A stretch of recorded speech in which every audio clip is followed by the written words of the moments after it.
चलिए आज की क्लास स्टार्ट करते हैं। आज हमें जो टॉपिक देखना है वो है file handling. File handling in C language. आज हमें इस टॉपिक को कवर करना है, पर फाइल हैंडलिंग पढ़ने से पहले कुछ बेसिक चीजें पता होनी चाहिए, फिर हम इसके आगे काम करेंगे।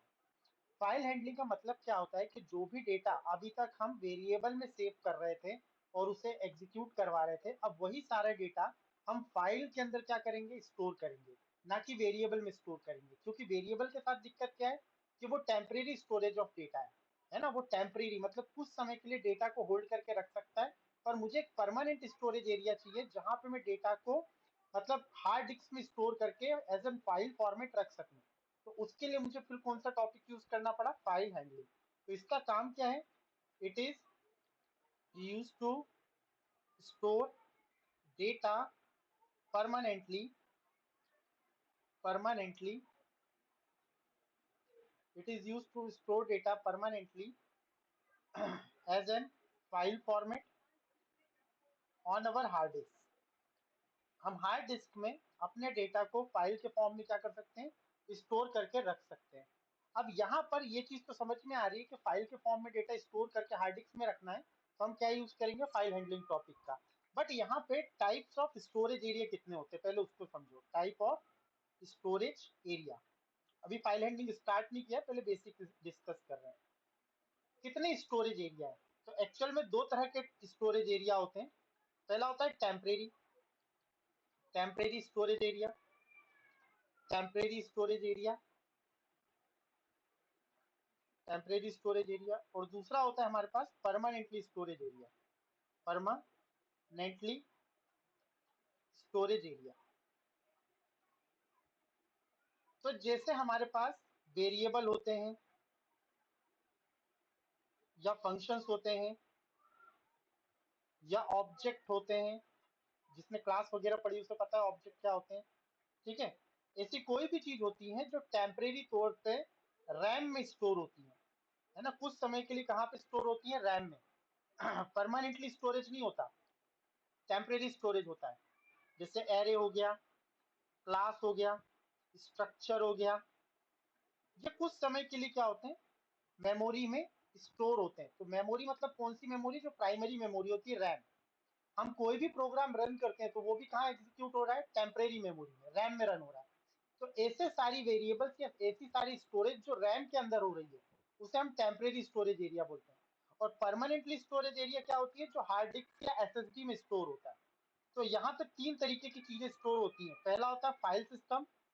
फाइल सिस्टम फॉर्मेट में फाइल के रूप में डेटा को सेव करना हार्ड डिस्क के अंदर, डीबीएमएस के फॉर्म में डेटा को स्टोर करना, या फिर क्लाउड के फॉर्म में, क्लाउड सिस्टम। तो इन तीन सिस्टम का यूज किया जाता है परमानेंटली स्टोरेज में। या तो हम फाइल के फॉर्म में डेटा स्टोर करेंगे, या डीबीएमएस के फॉर्मेट में, या क्लाउड के फॉर्मेट में। परमानेंटली के तीन है। अब ये जो परमानेंटली वाले हैं ये कहाँ स्टोर होते हैं, डेटा सॉरी हार्ड डिस्क में। हार्ड डिस्क में ये अपना डेटा को क्या करते हैं, स्टोर करते हैं हार्ड डिस्क के अंदर।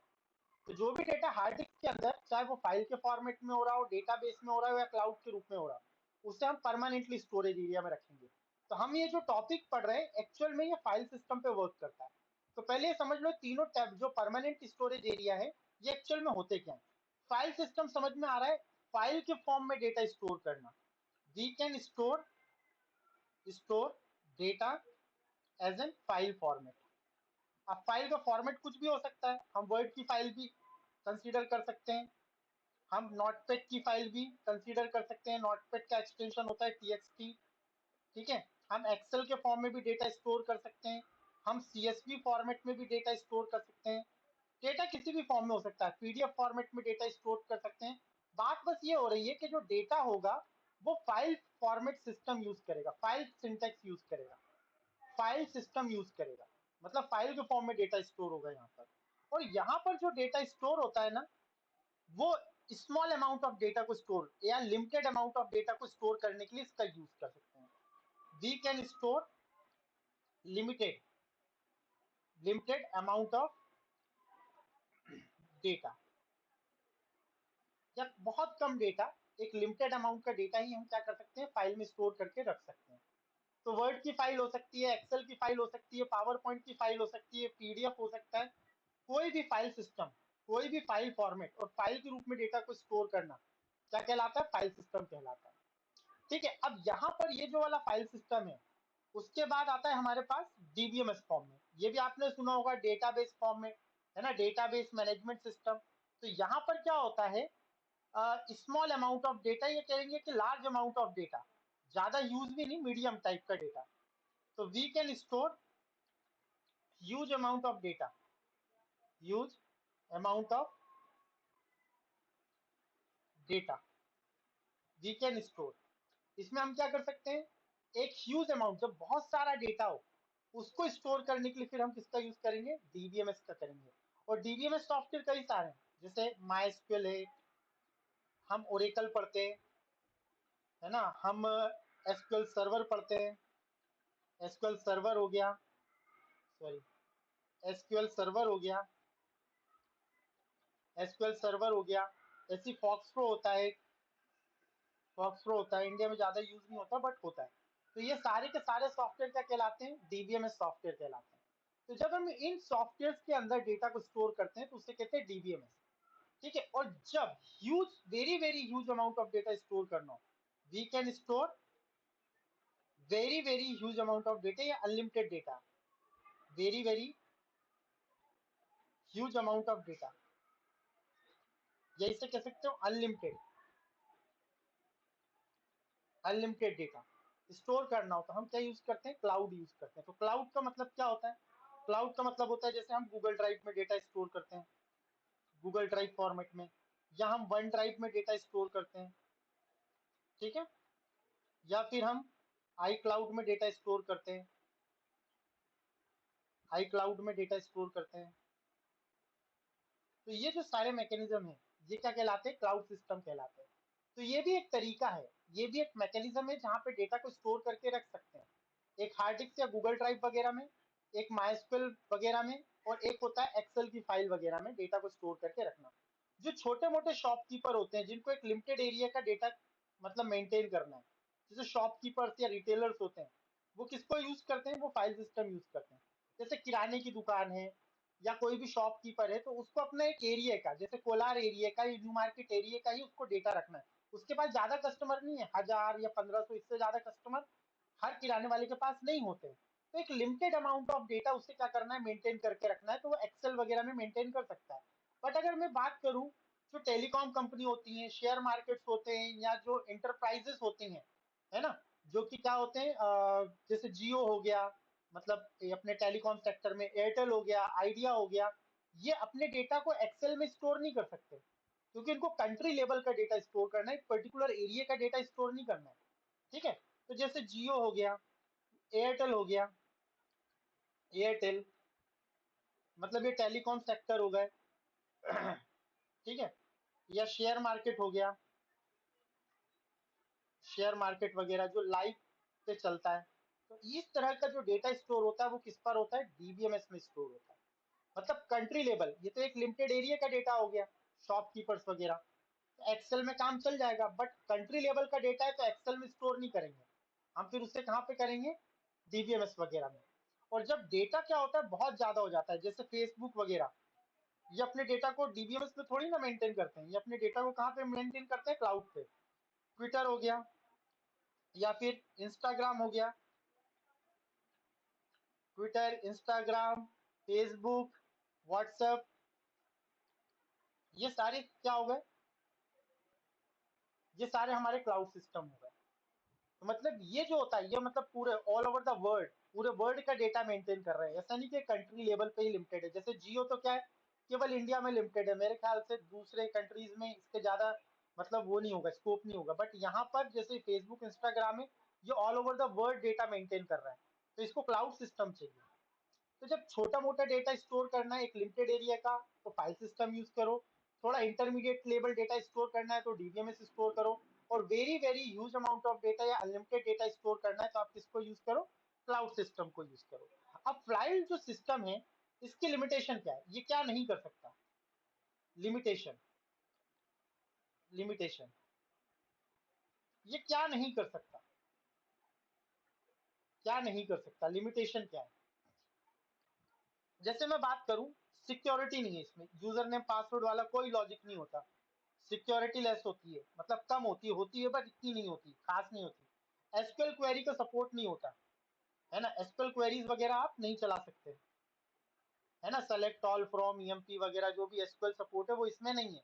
और less amount of data, very less amount of data he store कर सकते हो, केवल एक छोटा सा डेटा, एक लिमिटेड एरिया का, तो आप क्या यूज करते हो, आप इसको यूज करते हो। और जो इसके डिसएडवांटेज है वही किसके हैं, डीबीएमएस के एडवांटेज है, वही इसके क्या है, एडवांटेज। एडवांटेज वो क्या है, सिक्योरिटी बेस्ट होती है, भाई अच्छे से सिक्योरिटी वगैरह मेंटेन करता है, एसक्यूएल क्वेरी का सपोर्ट होता है, और very huge amount of data store कर सकते हैं, very huge amount of data store, हम स्टोर कर सकते हैं, very very huge amount of data हम क्या कर सकते हैं, स्टोर कर सकते हैं। इसकी लिमिटेशन क्या है, इसकी भी तो कुछ कमी होगी, इसमें क्या कमी थी, तो इसमें एक कमी है कि ये केवल स्ट्रक्चर डेटा पे काम करता है, सेमी स्ट्रक्चर डेटा या फिर क्या बोलेंगे उसे, नॉन स्ट्रक्चर डेटा, उस पर वर्क नहीं करता, ये केवल स्ट्रक्चर डेटा क्या होता है, मतलब बताता हूँ, work with only work with only structure data, जैसे टेबल, डेटाबेस, ये स्ट्रक्चर फॉर्मेट में होता है कि डेटाबेस के अंदर टेबल होंगे, टेबल के अंदर रिकॉर्ड्स होंगे, रिकॉर्ड्स के अंदर फील्ड्स होंगी, वो सारा जो मैकेनिज्म होता है वो स्ट्रक्चर को मेंटेन करके चलता है। तो सीधी सी बात करें कि स्ट्रक्चर डेटा में क्या कहना चाह रहा हूँ, टेबुलर फॉर्मेट में, टेबल के फॉर्म में जब डेटा को मेंटेन करते हैं तो उसे स्ट्रक्चर कहते हैं। बट जो सेमी स्ट्रक्चर होता है, semi structure format, semi structure मान लो एक्सएमएल की फाइल वगैरह, है ना, ना ये प्योर स्ट्रक्चर है और ना ही ये पूरा स्ट्रक्चर है, ठीक है, बीच का है। और एक होता है अनस्ट्रक्चर्ड डेटा, अनस्ट्रक्चर्ड डेटा मतलब फाइल सिस्टम की बात कर रहा है, मतलब जब फाइल के फॉर्म में करते हैं वो कोई स्ट्रक्चर्ड डेटा नहीं होता, कोई मेंटेन डेटा नहीं होता, है ना, जैसे एक्सेल फॉर्म में डेटा होता है तो वो मेंटेन होता है क्योंकि टेबुलर फॉर्मेट में, बट अनस्ट्रक्चर्ड डेटा कहीं पे भी कोई भी चीज स्टोर कर दो, तो वो फाइल सिस्टम की बात कर रहा है। तो ये इसकी लिमिटेशन है कि ये केवल टेबुलर फॉर्मेट में ही वर्क कर सकता है, डीबीएमएस। बट जो क्लाउड सिस्टम है, क्लाउड सिस्टम जो इसका लिमिटेशन है वो इसकी एडवांटेज है कि क्लाउड सिस्टम जो है वो क्या कर सकता है, work with all structure, all structure data, सभी स्ट्रक्चर डेटा पे क्या कर सकता है, ये वर्क कर सकता है। और ये केवल क्या कर सकता है, टेबल और फॉर्मेट में ही वर्क कर सकता है। बट ये टेबल को भी मेंटेन कर सकता है, एक्सएमएल फाइल यानी सेमी स्ट्रक्चर को भी मेंटेन करता है, और ये फाइल सिस्टम को भी मेंटेन करने के काम आ सकता है, मतलब फाइल वगैरह भी स्टोर करके रख सकते हो, सेमी स्ट्रक्चर डेटा भी। अब इसमें जो फैसिलिटी है इसका भी कुछ एडवांटेज होगा, लिमिटेशन, सॉरी ये तो एडवांटेज था ना, एडवांटेज। अब इसकी भी एक एडवांटेज और हो सकता है इसका, शेयर डेटा, डाटा को शेयर कर सकते हैं क्योंकि क्लाउड में डेटा स्टोर है, कहीं पे भी उसकी शेयरिंग की जा सकती है ना। और ये क्या कर सकता है, ह्यूज अमाउंट ऑफ, मतलब अनलिमिटेड, अनलिमिटेड डेटा स्टोर कर सकता है, ठीक है। अब इसके तो डिसएडवांटेज नहीं है ज्यादातर, सिक्योरिटी वगैरह वो सब इसमें भी होती है, वो भी बेस्ट होती है, कोई दिक्कत नहीं। तो यहाँ पे तीन तरीके हैं डेटा को स्टोर करने के परमानेंटली स्टोरेज एरिया में, फाइल सिस्टम, डीबीएमएस, और तीसरा है क्लाउड। और किसमें क्या खासियत है वो इन्हें बता दिया। तो जब आप कोई बड़ी लैंग्वेज करोगे जैसे पाइथन, डॉट नेट, जावा, तो आपको एक डीबीएमएस सीखना जरूरी रह जाएगा। अभी जब मैंने याद करो फ्रंट एंड बैक एंड पढ़ा रहा था सी में, तो मैंने इतना कंसिडर नहीं किया क्योंकि सी में इनबिल्ट फाइल हैंडलिंग टॉपिक है, उससे आप काम कर सकते हो। बट अगर आप कोई पाइथन करोगे या डॉट नेट करोगे या जावा करोगे तो आपको डीबीएमएस वाला लॉजिक पता होना चाहिए, डीबीएमएस में कैसे डेटा स्टोर करते हैं, ठीक है। अभी हम जो बात कर रहे हैं वो किसके बारे में बात कर रहे हैं, फाइल सिस्टम के बारे में। तो जब हम डेटा को फाइल फॉर्मेट में स्टोर करते हैं, फाइल फॉर्मेट में हार्ड डिस्क के अंदर, तो उस तरह के मैकेनिज्म को क्या बोला जाता है, फाइल हैंडलिंग। मतलब उसको मेंटेन करने के लिए जो हम तरीका यूज करते हैं उसे क्या बोलते हैं, फाइल हैंडलिंग, फाइल को हैंडल करना, है ना, परमानेंटली स्टोरेज के लिए। तो ये क्या कर सकता है, अब ये फाइल सिस्टम है तो ये क्या करेगा, स्मॉल अमाउंट ऑफ डेटा या limited amount of data he store करके रख सकते, ठीक है ना। अब यहाँ पे हम बात कर रहे हैं फाइल सिस्टम हमने देख लिया व्हाट इज फाइल हाँ। सिस्टम, जहाँ पे डेटा को फाइल के फॉर्मेट में स्टोर करते हैं। Data store as an file format. हमें तो केवल फाइल सिस्टम पढ़ना है, फाइल फॉर्मेट। इसमें क्या है, limited amount of data, amount of data store कर सकते हैं, ज्यादा बड़ा डेटा स्टोर नहीं कर सकते। अब इसके भी टाइप्स होते हैं, टाइप्स ऑफ फाइल सिस्टम या फाइल कह सकते हो।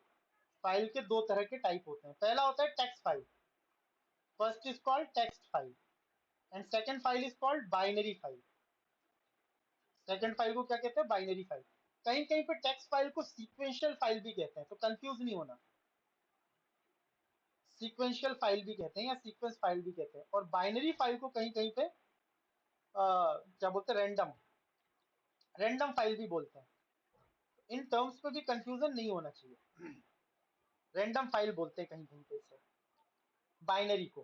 कोई अलग से कोई वर्ड नहीं आया, क्योंकि बाइनरी फॉर्म में जो डेटा होता है वो रेंडमली स्टोर कर सकते हो, और यहाँ पे टेक्स्ट फाइल में जो डेटा होता है वो हमेशा सीक्वेंस में स्टोर होता है, उसे रैंडम स्टोर नहीं कर सकते। एक ऑर्डर मेंटेन करेगा फाइल। तो यहाँ पर पहला आता है हमारे पास टेक्स्ट फाइल क्या होती है, क्योंकि हमें दोनों से प्रोजेक्ट बनाने हैं। तो हमें टेक्स्ट फाइल भी समझनी है और हमें बाइनरी फाइल भी समझनी है कि किस तरह से काम करती है, क्योंकि हम दोनों से एक एक प्रोजेक्ट बनाएंगे। एक प्रोजेक्ट में टेक्स्ट फाइल से बना के बताऊंगा, एक बाइनरी। बट ये होती क्या है वो समझो। यहाँ पर जो टेक्स्ट फाइल में डेटा स्टोर होता है वो प्रिंटेबल फॉर्मेट में होता है, मतलब anybody can read and write data from our file. जैसे ये जो मैं टाइप कर रहा हूँ सामने, ये आपको समझ में भी आ रहा है, आप इसमें चेंजेस भी कर सकते हो और इसको पढ़ भी सकते हो। Read write modification everything you can perform, any operation you can perform. ठीक है। तो टेक्स्ट फाइल क्या होता है, here data stored stored as an printable format. Printable format, printable format का मतलब क्या होता है, कोई भी डेटा रीड राइट आसानी से कर सकता है। एनीबडी या any user can read and right and understand, समझ भी सकता है इजिली।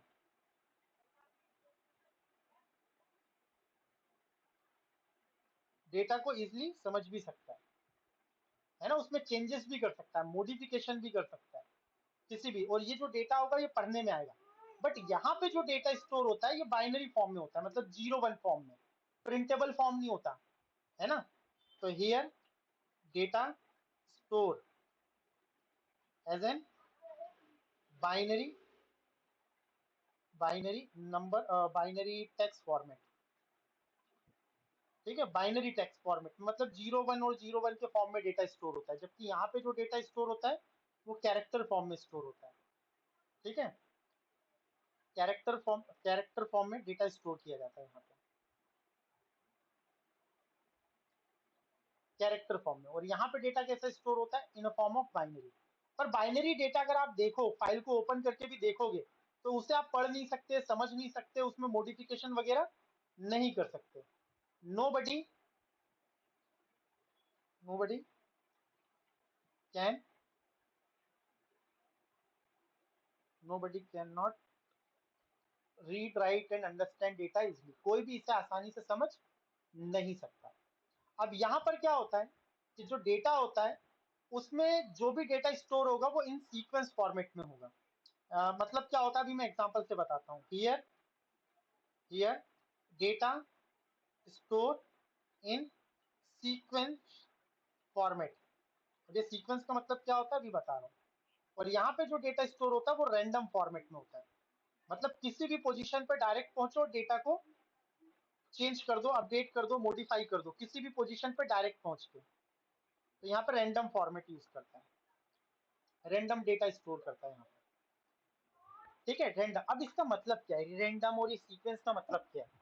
तो देखो, जैसे मैं कोई भी नाम वगैरह स्टोर कर रहा हूँ, किसी स्टूडेंट का नाम है, उसका रोल नंबर है, इस तरह का कोई डेटा मैं मेंटेन कर रहा हूँ अपनी फाइल के अंदर, एक्सेल की फाइल है मान लो, और क्लास है।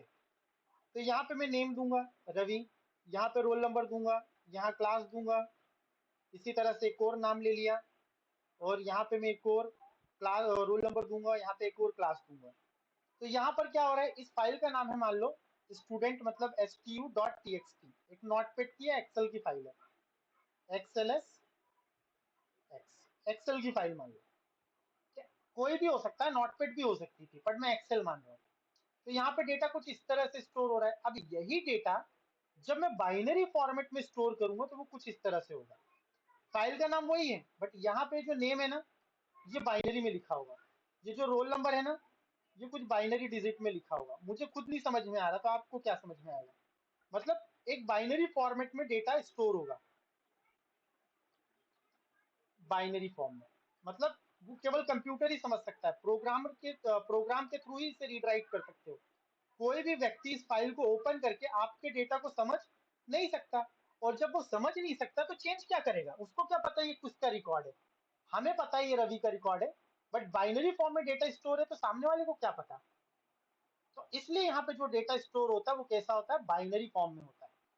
और जब भी बाइनरी फॉर्म में डेटा स्टोर होता है वो क्या होता है? 0 1 के, मतलब nobody can read and write और अंडरस्टैंड। जब कर ही नहीं सकता तो मॉडिफिकेशन तो दूर की बात है। बट मान के चलो मुझे इसमें एक नया रिकॉर्ड डालना है, मैं कल आया और फिर मैंने एक नया रिकॉर्ड डाला कोई स्टूडेंट का। तो यहाँ पे मैंने एक नया रिकॉर्ड डाला, वो एकदम एंड में जुड़ेगा, वो बिटवीन नहीं होगा। जय, मतलब मैं बीच में नहीं जोड़ सकता, एकदम लास्ट में रिकॉर्ड को क्या करेगा? ऐड करेगा।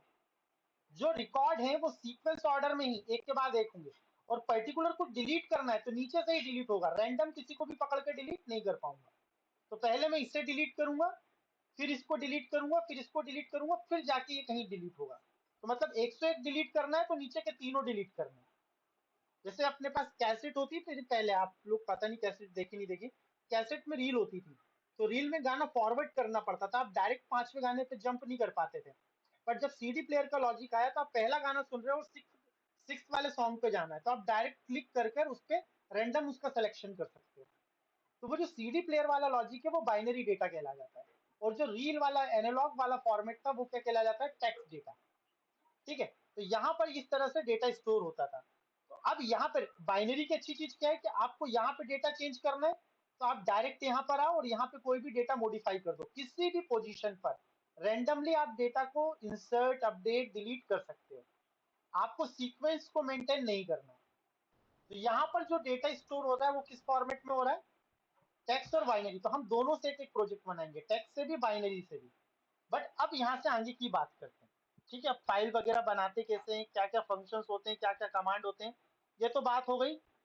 हमारे को बाइनरी फाइल कितने, मतलब फाइल कितने टाइप की होती है, टाइप्स ऑफ फाइल।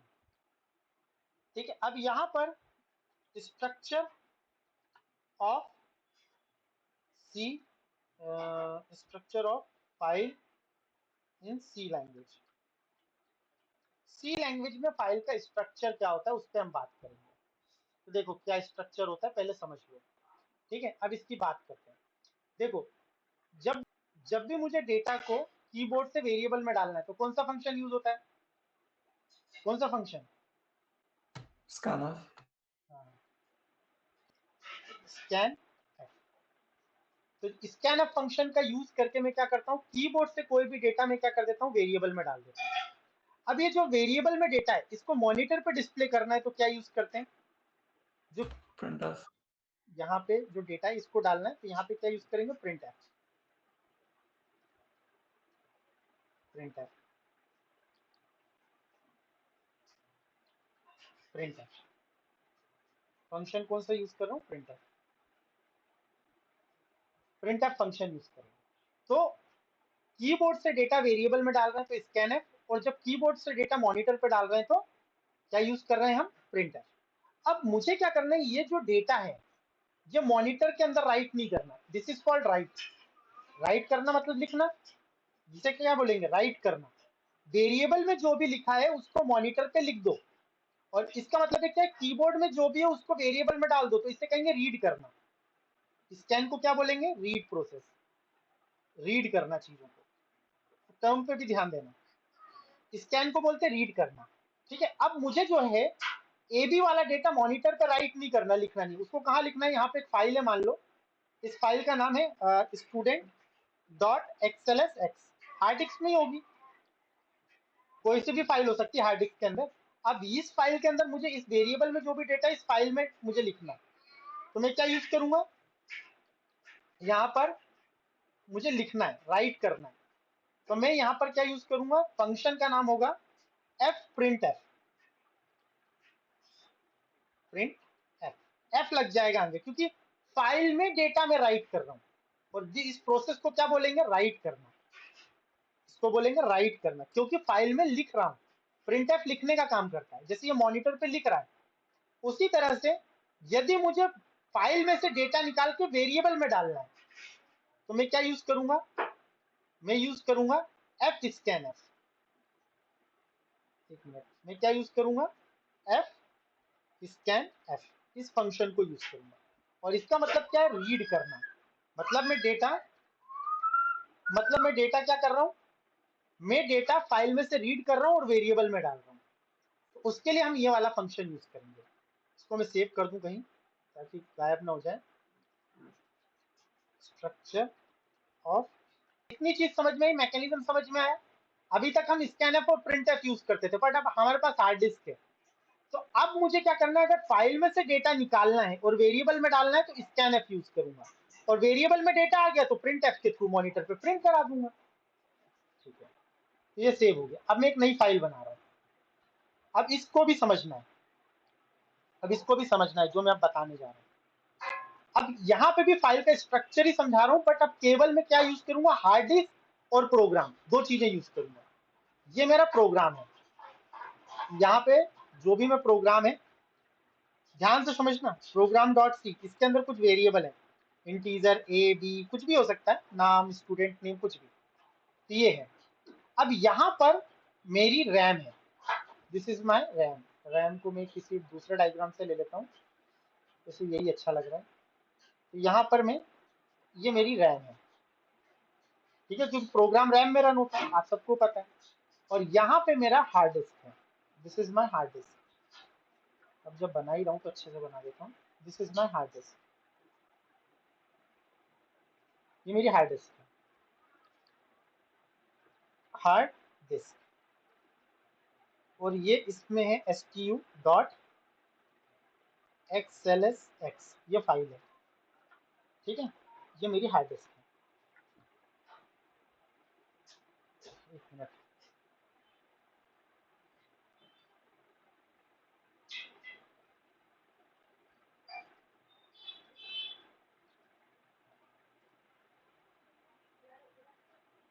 ये मेरी हार्ड डिस्क है, ठीक है। अब देखो, जैसे ही मैं प्रोग्राम को रन करता हूं तो क्या होता है बताओ, सॉरी, जैसे ही मैं प्रोग्राम को रन करता हूं तो क्या होता है, यहां पे मैंने प्रोग्राम को रन किया, रन किससे करते हैं, हर जगह अलग अलग होता है, टर्बो में होता है कंट्रोल F9, टर्बो में होता है कंट्रोल F9, जैसे हम कंट्रोल F9 करते हैं तो होता क्या है, ये प्रोग्राम उठ के रैम में आ जाता है, ये प्रोग्राम उठ के कहाँ जाता है, रैम में आ जाता है, क्योंकि ये भी तो हार्ड डिस्क में ही पड़ा हुआ है ना, फाइल तो ये भी हार्ड डिस्क में सेव है, तो इसको रैम में लेके आया है, ठीक है। यहाँ पर ये जो फाइल आई, जैसे ही रन करते हैं, जो भी वेरिएबल्स वगैरह होते हैं वो रैम में आ जाते हैं, प्रोग्राम्स डॉट सी और int a b, int a b, यहाँ पर जो भी था वो डेटा यहाँ पर आ गया, कोई डाउट इसमें। अब जो, जैसे ही मैं फाइल ओपन करूंगा, क्योंकि फाइल को ओपन करने के लिए भी एक फंक्शन है, तो यहां से मुझे फाइल को भी ओपन करना पड़ता है, रन करो या ओपन करो बात एक ही होती है, तो यहाँ पे टर्म यूज करते हैं फाइल को ओपन करो, ओपन फंक्शन होता है, अभी पढ़ाऊंगा। तो ये ओपन फंक्शन क्या करता है, जो हार्ड डिस्क में फाइल पड़ी हुई है इसको रैम में लेके आ जाओ, यहाँ पर रैम में लेके आ जाओ, कौन सी फाइल को, ये मेरी स्टूडेंट फाइल है, स्टूडेंट डॉट टीएक्सटी, एक ओपन फंक्शन आएगा, अभी बताता हूँ, xlsx, इस फाइल को मैंने रैम, जैसे मैंने ओपन फंक्शन यूज किया, जैसे यहाँ रन करता हूँ तो प्रोग्राम आ जाता है रैम में, ये मेरी रैम है, this is my RAM, random access memory, याद रखना, ये मेरी रैम है, तो जो भी प्रोग्राम होता है वो यहाँ आ जाता है, ठीक है। अब क्या होगा कि जो भी डेटा मुझे लेना देना है, मुझे डेटा इसमें डालना हो, ये अच्छा नहीं लग रहा, इसमें मुझे डेटा इंसर्ट करना हो, इसमें मुझे डेटा इंसर्ट करना हो, ये यहां से डेटा मुझे निकालना हो, एरो नहीं बना पाऊंगा क्या? एक सेकंड रुकना, यही वाला यूज कर लेता हूँ, समझ लेना थोड़ा सा। एक मिनट, ऊपर से थोड़ा, यहाँ पर मैं फाइल के अंदर डेटा डालूंगा, ये यहाँ से डेटा निकालूंगा और वेरिएबल में डालूंगा। तो यहाँ पर मैं कौन सा फंक्शन यूज करता हूँ? प्रोग्राम में से डाटा फाइल में डालना है तो क्या यूज करता हूँ? F print F. ऊपर लिख देता हूँ थोड़ा सा, क्या यूज करता हूँ? एफ प्रिंट, इस फंक्शन को यूज करूंगा। और फाइल में से डेटा निकाल के वेरिएबल में डालना है तो क्या यूज करूंगा? एफ स्कैन एफ, इस फंक्शन को यूज करूंगा, एफ स्कैन एफ, इस फंक्शन को यूज करूंगा। तो फाइल पहले तो रैम में, जैसी प्रोग्राम रन करूंगा तो फाइल रैम पे आ जाएगी, और जैसी ओपन मेथड यूज करूंगा तो ये फाइल रैम में आ जाएगी, ओपन मेथड से आएगी फाइल। और यहाँ पे अब रैम के अंदर सारा काम हो रहा है, जब तक फाइल रैम में नहीं आएगी तब तक काम नहीं होगा।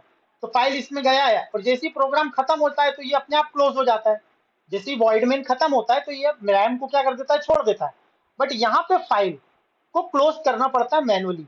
तो फाइल को क्लोज करना मतलब जो भी आपने यहाँ पे चेंजेस किए, कि यहाँ से कोई नया डेटा लिया फिर चेंज किया, या फिर यहाँ से कोई डेटा रिट्रीव किया, तो जो भी फाइनल अपडेट हुआ इस फाइल में, तो जब तक इस फाइल को क्लोज नहीं करोगे तब तक वो हार्ड डिस्क में परमानेंटली चेंजेस नहीं करेगा।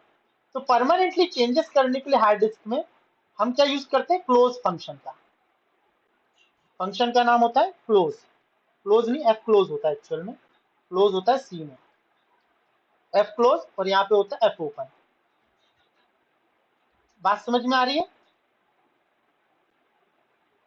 हाँ या ना? हाँ। एक मिनट, इसको डिलीट कर दूं। यहाँ पे होता था एफ ओपन, एफ ओपन। तो ओपन फंक्शन का काम समझा रहा था मैं, इसलिए मैंने डायग्राम बनाया। तो यहाँ पे केवल प्रोग्राम और फाइल को रखा है मैंने, और कोई दूसरी चीज नहीं ली मैंने। इसको भी मैं सेव कर देता हूँ, स्ट्रक्चर ऑफ फाइल 2। कोई डाउट इसमें, इस स्ट्रक्चर में किसी को भी? नहीं, वो तो नहीं। तो यहाँ पर मैंने इस तरह से काम कर लिया। तो ये मैं दोनों डायग्राम आपको भेज दूंगा। अब ये बनाने का मकसद क्या था कि इसमें केवल मैंने फाइल और इसमें करा है कि एफ ओपन क्या काम करता है। एफ ओपन क्या करेगा? हार्ड डिस्क में कोई भी फाइल है उसको रैम में लेके आएगा। और एफ क्लोज क्या करेगा? जो भी फाइनल अपडेट रैम में हुए उसको क्लोज जब तक नहीं करोगे तब तक वो हार्ड डिस्क में परमानेंटली सेव नहीं होगा। कोई वर्ड की फाइल खुली है तो जब तक मैं क्लोज नहीं करूंगा तब तक फाइनल अपडेट होता है क्या? नहीं होता। तो लोड और अनलोड करने का काम किसका है? F open and F close function का। तो सेकंड डायग्राम ये है हमारा, तो ये अभी मैं यूज करूंगा। तो यहाँ पे मैंने क्या बताया? स्ट्रक्चर ऑफ सी लैंग्वेज, तो वो मैंने बना दिया, वो मैं डायग्राम आपको भेज दूंगा। अब यहाँ पर ध्यान रखना, फाइल को ओपन कैसे करते हैं। अब टॉपिक शुरू हो रहा है, मैं क्लोज तक बताऊंगा, फिर अगली क्लास में देखेंगे। थोड़े मोड वगैरह भी डिस्कस करेंगे। How to create file in C language, नहीं, how to open file in C language. C language में फाइल को ओपन कैसे करते हैं, तो टॉपिक नंबर 1। तो यहां से शुरू हो रही है चीजें। तो यहां पर हमारे पास एक फाइल नाम का ऑब्जेक्ट होता है, पहले से रेडीमेड है, और इसका मुझे एक पॉइंटर वेरिएबल बनाना पड़ता है। मुझे क्या बनाना पड़ेगा? इसका एक पॉइंटर वेरिएबल। अब ये पॉइंटर करेगा क्या? ये जो पॉइंटर वेरिएबल है ये हार्ड डिस्क में फाइल को इंडिकेट करेगा कि इस फाइल को हार्ड डिस्क में जगह देनी है। एक्चुअल में हो रहा क्या रहा है वो समझ लो। अभी मैंने आपको एक डायग्राम बताया था, अभी मैंने जो आपको एक डायग्राम बताया था, 1 मिनट में बता रहा हूँ, ये वाला। अरे यार, open with, 1 minute, open with paint. Structure को ध्यान से समझ लेना। अब यहाँ पे मैंने ये जो डायग्राम बताया था इसमें क्या हो रहा है? फाइल का एक पॉइंटर बन रहा है। अब फाइल का पॉइंटर यहाँ बन रहा है, ये कहलाएगा फाइल पॉइंटर। रैम के अंदर बन रहा है pointer, star F P. F P अपने आप में एक वेरिएबल है, तो इसके अंदर अपने आप एक एड्रेस होगा, जो भी एड्रेस हो इसके अंदर एक एड्रेस होगा, मेमोरी का एड्रेस, क्योंकि पॉइंटर क्या रिसीव करता है? एड्रेस। अब ये जो एड्रेस है ये किस फाइल को इंडिकेट कर रहा होगा? ये वाला जो पॉइंटर है ये इस फाइल को इंडिकेट कर रहा होगा, हार्ड डिस्क में जो भी फाइल है उसको इंडिकेट करेगा। समझ में आया? तो ये इंडिकेशन, तो इस फाइल का जो भी एड्रेस है वो इसके अंदर आ गया, तो मतलब फाइल ओपन हो गई। आ रही है बात समझ में? हाँ। तो यहां पर रैम के अंदर फाइल का पॉइंटर बनाना है ताकि आप फाइल को रिफर कर सको। तो आप इस फाइल का एड्रेस निकाल के यहाँ पे डाल दो, तो ये जो एफपी पॉइंटर ये किसको इंडिकेट करने लगेगा? स्टूडेंट को। मतलब ये स्टूडेंट फाइल यहाँ पे ओपन हो गई, इस तरह से बोल रहा है वो। ठीक है, तो यहाँ पर फाइल को मैंने पॉइंटर को बना लिया। अब पॉइंटर बनाने के बाद एड्रेस कैसे डालें? एड्रेस डालने के लिए हमारे पास फंक्शन होता है एफ ओपन। तो हाउ टू ओपन फाइल को हो गया। अब मैं क्या करूंगा? ओपन फंक्शन यूज करूंगा। तो F P equal to F open bracket name of the file, जिस भी फाइल को ओपन करना है और कौन से टेक्स्ट फॉर्मेट में ओपन करना है, और यहाँ पे मोड देना है। मोड क्या होगा? तो जैसे अभी मैं मोड अभी पढ़ाऊंगा, यहाँ पे फाइल का नाम आएगा, एनी फाइल नेम, जिस नाम से आप फाइल ओपन करना चाहते हो या बनाना चाहते हो। तो जो भी फाइल ये हार्ड डिस्क में पड़ी हुई है उसका जो एड्रेस निकल के वो एफपी में आ जाएगा। तो ये जो एफपी है इस फाइल को इंडिकेट करने लगेगी रैम के अंदर। समझ में आई बात? क्या हुआ? सर इसमें M% का यूज नहीं होता जैसे पॉइंटर में नहीं करते थे पहले? नहीं, यहाँ पे एफ ओपन फंक्शन यूज हो रहा है, ये काम कर देगा आपका। इस फाइल का जो भी एड्रेस है वो इसके अंदर चला जाएगा। This is the readymade object, file capital में ही लिखना है ना, प्री डिफाइंड वेरिएबल है ये, इसको आप अपने हिसाब से चेंज नहीं कर सकते, कैपिटल यानी कैपिटल। डन? समझ में आया लिखने का तरीका क्या है? Yes. हाँ, बट मोड किस चीज का इंडिकेट कर रहा है? मैं बता रहा हूँ, अभी समझा रहा हूँ। इतनी चीज समझ में आ गई ना? अब फाइल को क्लोज कैसे करते हैं? हाउ टू, भाई क्लोज भी तो करना पड़ेगा फाइनल अपडेशन होने के बाद। How to close file in C language. अभी मैं उस पर भी आ रहा हूँ, मोड पे भी आ रहा हूँ। अभी मैं फाइल को ओपन और क्लोज करना है। तो जब आपको फाइल क्लोज करना है तो आपको क्या कर लेना है? फाइल को अगर आपको क्लोज करना है तो आपको केवल एफ क्लोज फंक्शन यूज करना है और इसके अंदर उस पॉइंटर को दे देना है जिसे क्लोज करना है। बस इतनी सी लाइन। तो ये जो फाइल ओपन हुई है, लोड हुई है, ओपन को कहेंगे लोड होना, load file on RAM, RAM में फाइल को लोड करना है ना। और इसका मतलब क्या होता है? Release the memory, RAM from memory, मतलब इसे बोलेंगे हम क्लोज, या क्या बोलेंगे, रीएलोकेट, नहीं, deallocate, allocate memory from RAM. RAM में से क्या कर रहा है? मेमोरी को डिसएलोकेट कर रहा है, मतलब वहां से रेफरेंस हटा देगा। और ये एलोकेट कर रहा है, लोड का मतलब क्या? एलोकेट, अच्छा वर्ड मिल गया। एलोकेट कर रहा है मेमोरी में फाइल को। समझ में आ रही है बात? What is this and what is this, how to open file and how to close file. ठीक है, तरीका समझ में आया? अब मैं बात कर रहा हूं मोड की। अब ये लास्ट टॉपिक है, मोड। मोड क्या होता है? मोड यानी purpose to open a file, file को ओपन करने का क्या पर्पस है उसे हम क्या बोलेंगे? मोड। इसी के अंदर लिख देता हूं mode, purpose to open a file, purpose to open a file, file को ओपन करने का क्या पर्पस है उसको हम क्या बोलेंगे? मोड। भाई उद्देश्य क्या है, किस लिए ओपन कर रहे हो फाइल को? फाइल के अंदर कुछ लिखना है, फाइल के अंदर कुछ पढ़ना है, फाइल के अंदर कुछ अपेंड करना है, मतलब कुछ एडिट वगैरह करना है, क्या करना चाहते हो? तो कुछ परमिशंस हैं जो हमें पहले से बना के दी गई हैं। तो यहाँ पे टेक्स्ट फाइल के अलग परमिशन है, बाइनरी फाइल के अलग है। तो पहले मैं बात कर रहा हूँ टेक्स्ट फाइल की कौन कौन सी परमिशन है और फिर बात करूंगा बाइनरी फाइल में कौन कौन सी परमिशन है। मोड ही कहते हैं, परमिशन मीन्स मोड। ठीक है, तो यहाँ पे टोटल जो परमिशन है टेक्स्ट के लिए, राइट करना, रीड करना, अपेंड करना, राइट और रीड दोनों करना, रीड और राइट दोनों करना, और अपेंड और रीड दोनों करना, टोटल 6 परमिशन है। बाइनरी के लिए भी यहाँ पर 6 परमिशन है। अब बाइनरी के लिए क्या होगा? डब्ल्यू भी लग जाएगा, W B, R B, B यानी बाइनरी, ए बी, और यहाँ पर डब्ल्यू प्लस बी, ऐसा भी लिख सकते हो या फिर WB+ भी लिख सकते हो, दोनों सपोर्ट होते हैं। ऐसा भी लिख सकते हो, ऐसा भी लिख सकते हो। और यहाँ पर R+B ये भी सपोर्ट होता है और RB+ भी सपोर्ट होता है। अभी ये मतलब क्या बता रहा हूँ। और यहाँ पर A+B भी सपोर्ट होता है और AB+ भी सपोर्ट होता है, दोनों में से जो लिखना चाहे।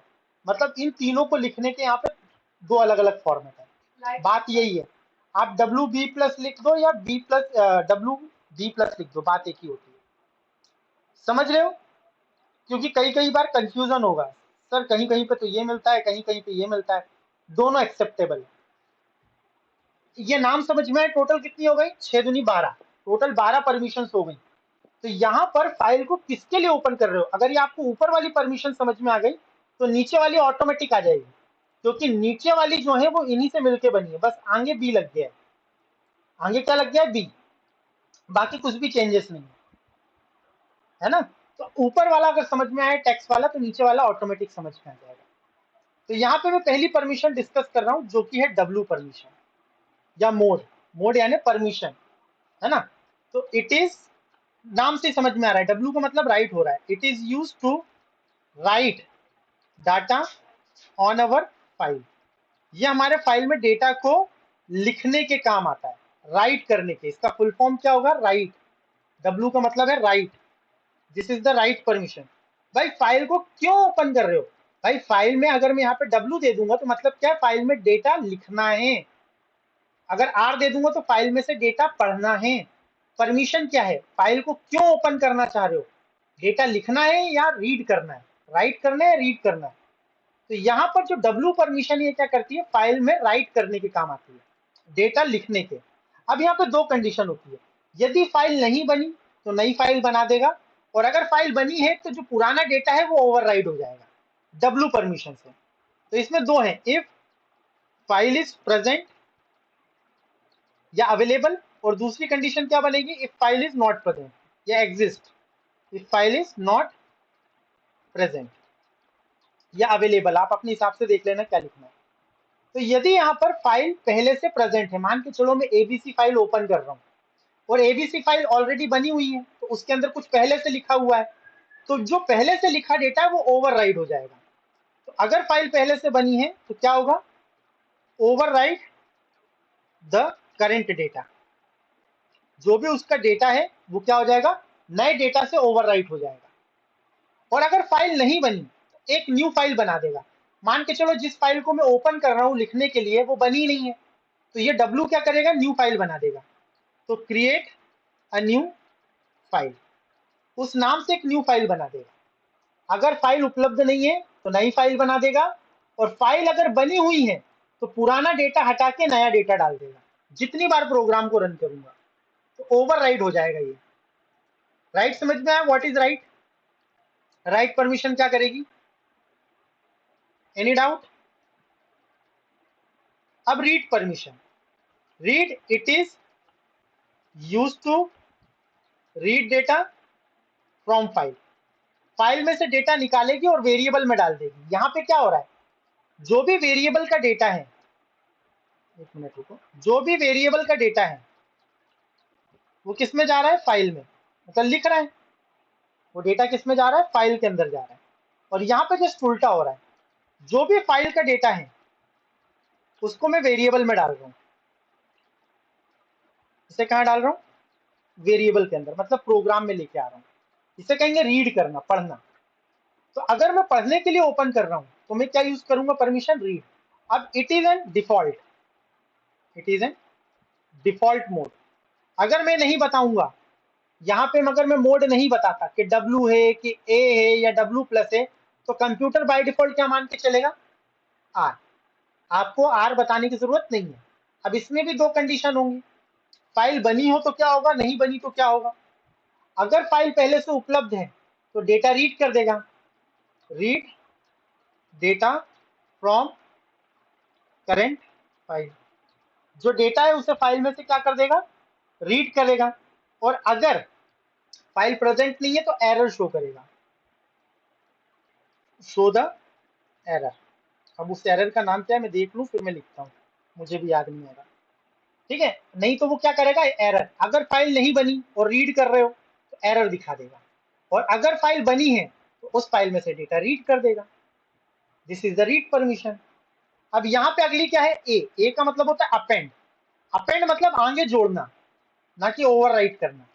तो ये भी राइट की तरह है, it is same as a W permission.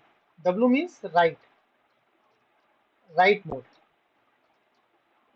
But मतलब W मीन्स मतलब राइट करने के काम आता है। But it is used to add data। नहीं, राइट मोड means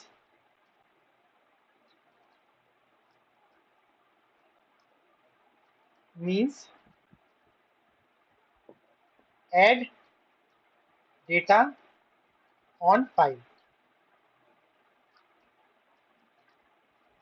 फाइल में डेटा ऐड करेगा या स्टोर करेगा। अब इसके साथ भी दो परमिशन है, फाइल बनी होगी तो क्या होगा, नहीं बनी होगी तो क्या होगा।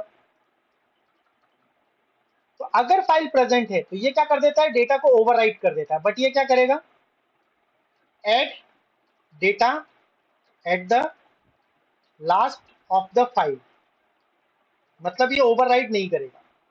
जो डेटा पहले से मौजूद है उसे रहने देगा, उसके आगे ऐड कर देगा। कौन, अपेंड। और अगर ये नहीं बना तो एक नई फाइल बना देगा, और फाइल अगर बनी नहीं है तो एक नई फाइल बना देगा। तो इसमें भी दो परमिशन है। तो ये और ये लगभग सेम है, बट ये क्या करता है कि यदि फाइल बनी है तो पुराने डेटा को ओवरराइट कर देता है, जबकि ये पुराने डेटा को ओवरराइट नहीं करेगा, उसी के आगे एक नया डेटा जोड़ देगा।